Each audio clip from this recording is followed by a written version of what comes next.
आंतरराष्ट्रीय स्तरावर सुरू असलेल्या अमेरिका-इराण तणावाचा परिणाम आता भारतातही जाणवू लागला असून एलपीजी गॅसच्या तुटवड्यामुळे रिक्षा चालकांना मोठ्या अडचणींचा सामना करावा लागत आहे। राष्ट्रीय स्तरावर सुरू असलेल्या अमेरिका-इराण तणावाचा परिणाम आता सोलापूर शहरातही दिसून येत असून एलपीजी गॅसच्या तुटवड्यामुळे रिक्षा चालकांना मोठ्या अडचणींचा सामना करावा लागत आहे।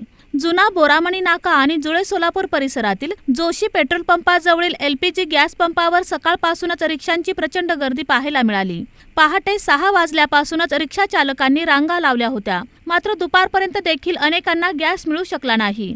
शहरात एलपीजी भरण्यासाठी मोजकेच पंप उपलब्ध असून त्यातील काही बंद असल्यामुळे उर्वरित पंपावर ताण वाढला आहे। परिणामी अर्धा किलोमीटरपर्यंत रिक्षांची लांबलचक रांग लागल्याचे चित्र समोर आले। काही रिक्षा चालकांनी सकाळपासून रांगेत थांबूनही गॅस न मिळाल्याने घरी जाऊन जेवण करून पुन्हा पंपावर येण्याची वेळ आल्याचे सांगितले।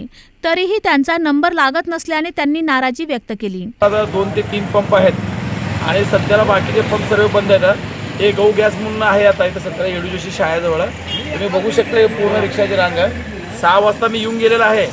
उभारून कंटाळून परत मी घरी जेवण करण्यासाठी गेलतो। परत अजून एवढंच आहे, तेवढी लाईन आहे सध्याला।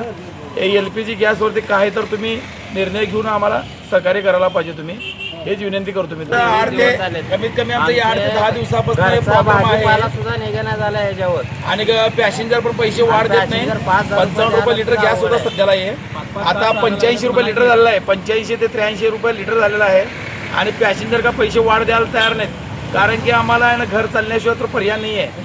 कारण की आता आळपण बळपण आम्हाला घेऊन चालवावंच लागतंय। तरी सुद्धा आता 2 पॉईंट आहे त्यांच्याकडे चालवायचे, तर सध्याला त्यांनी एकच पंपाने एकच रिक्षाला भरू लागलेत त्यांनी।